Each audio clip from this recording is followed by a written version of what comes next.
मैंने इसको serving plate में निकाल लिया है, तो मैं आपको इसे काट के दिखाती हूँ। ये देखिए, ये बिल्कुल इस तरह से आपके पास एक जो केक बनता है बेक होकर, बिल्कुल इस तरह की इसकी फील आ रही है, जबकि ये बेक बिल्कुल भी नहीं हुआ है। हमने इसे फ्रीज़र में रखकर रेडी किया है। तो आप इस रेसिपी को ट्राई कीजिएगा और हमें फीडबैक दीजिएगा कि आपको ये रेसिपी कैसी लगी। अगर वीडियो अच्छी लगी हो तो वीडियो को लाइक एंड शेयर ज़रूर करें। चैनल को सब्सक्राइब करना बिल्कुल भी ना भूलें। मिलते हैं नेक्स्ट वीडियो में। अल्लाह हाफ़िज़। बिस्मिल्लाहिर्रहमानिर्रहीम, अस्सलामुअलैकुम। Welcome back to our YouTube channel kitchen and budget. आज हम आपके साथ एक बहुत ही ज़बरदस्त केक की रेसिपी शेयर करने वाले हैं। और ये केक बनेगा विदाउट बेकिंग। इसको आपको बेक करने की भी ज़रूरत नहीं है। इसको आप कोल्ड केक का नाम दे सकते हैं। इसको हम फ्रीज़र में रखकर कोल्ड करेंगे और ये बहुत ही जल्दी बनने वाला केक है और बहुत एक्सपेंसिव भी नहीं पड़ने वाला। तो इसको स्टार्ट करते हैं। यहाँ पर मैंने लिए ये विपिंग क्रीम है। इसको मैंने 1 कप विपिंग क्रीम लेकर हैंड विस्कर की मदद से, इसमें मैंने बीटर का इस्तेमाल नहीं किया बल्कि हैंड विस्कर की मदद से मैंने इसे बीट किया है। और तकरीबन 20 to 25 मिनट्स लगे हैं इसको इस तरह बीट होने में। और ये देखें, ये बिल्कुल अच्छी तरह से बीट हो चुकी है विपिंग क्रीम। और अगर आपके पास विपिंग क्रीम ना हो तो आप नॉर्मल फ्रेश क्रीम भी ले सकते हैं। उसका टेक्स्चर इस तरह से नहीं आएगा, लेकिन आपको टेस्ट तो मिल जाएगा। बाकी हमने प्लेन केक्स लिए हैं। ये ले लें आप तकरीबन 20-30 केक आपको इस तरह प्लेन केक लेने पड़ेंगे। और ये हमने टॉपिंग के लिए कुछ सामान लिया है। शुगर सिरप है, कोकोनट पाउडर है और आलमंड्स हैं, जिनको हमने बारीक बारीक काट लिया है। तो अब इसको जल्दी से बनाना स्टार्ट करते हैं। सबसे पहले हम इन प्लेन केक्स को इस बाउल के बॉटम में फिट कर देंगे। आपने इस तरह से इसको रखना है कि कोई भी बॉल का हिस्सा खाली ना रहे और ये पूरे प्लेन केक जो है वो हर जगह पे फिक्स हो जाए। इन प्लेन केक्स को हमने इसकी पूरे बॉटम में इस तरह बिछा लिया अच्छी तरह से। अब हम इसके ऊपर ये शुगर सिरप जो है उसको इस तरह से ऐड कर देंगे ताकि ये सॉफ्ट हो जाए।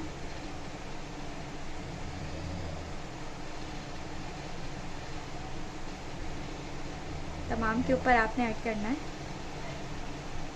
आप इस जगह मिल्क का इस्तेमाल भी कर सकते हैं आप चाहे तो, लेकिन मैं इसको चीपेस्ट रखना चाह रही हूँ तो इसलिए मैंने इसमें शुगर सिरप का इस्तेमाल किया है।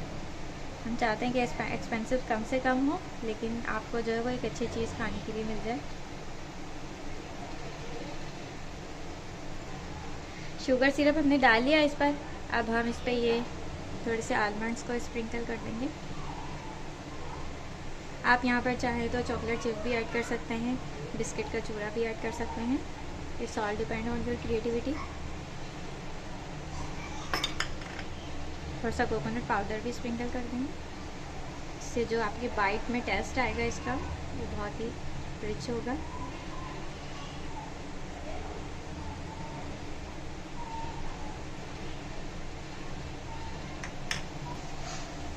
अब ये जो हमने विपिंग क्रीम विप करके रखी हुई है, हमें इसको ऐड करना है इसके ऊपर।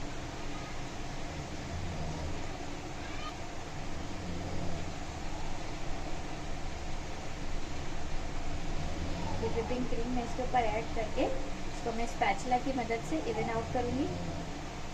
आपने सब तरफ अच्छी तरह से इसको इवन करना है। तो यहाँ पे मैंने क्रीम को इवन कर लिया है। अब मैं दोबारा से यहाँ पर ये प्लेन केक इसको यहाँ सेट करूँगी क्रीम के ऊपर।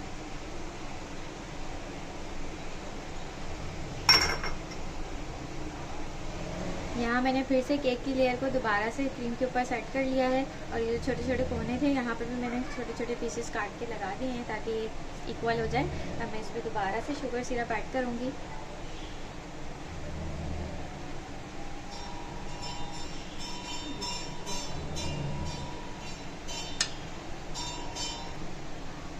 शुगर सिरप को मैंने तमाम पे ऐड कर दिया है। मैं फिर से ये क्रीम ऐड करूँगी इसके ऊपर।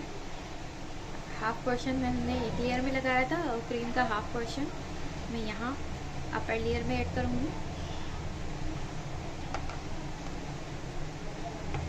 और इसको हम इवन कर लेंगे। यहाँ मैंने क्रीम की सेकेंड लेयर भी इवन आउट कर ली है और इसको आपने अच्छी तरह इस तरह सेट कर लेना है इसके ऊपर। और अब ये वैसे केक तो रेडी है, लेकिन अब हम इस पर थोड़ी सी डिज़ाइनिंग कर देंगे। ये मैंने एक प्लेन केक को क्रश करके रखा हुआ है, तो मैं उसको इसके साइड्स में स्प्रिंकल करूँगी इस तरह से। थोड़ी सी आप जिस तरह चाहें इसके ऊपर डिज़ाइनिंग कर सकते हैं, इसको खूबसूरती देने के लिए, या अगर आप इसको ऐसे भी यूज़ करना चाहें तो करें, आपकी मर्ज़ी।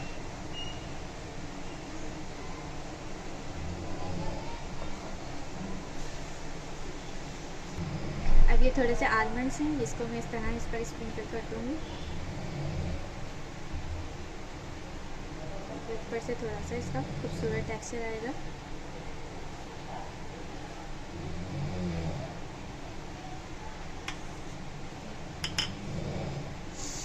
थोड़ा सा कोकोनट पाउडर भी स्प्रिंकल करूँगी।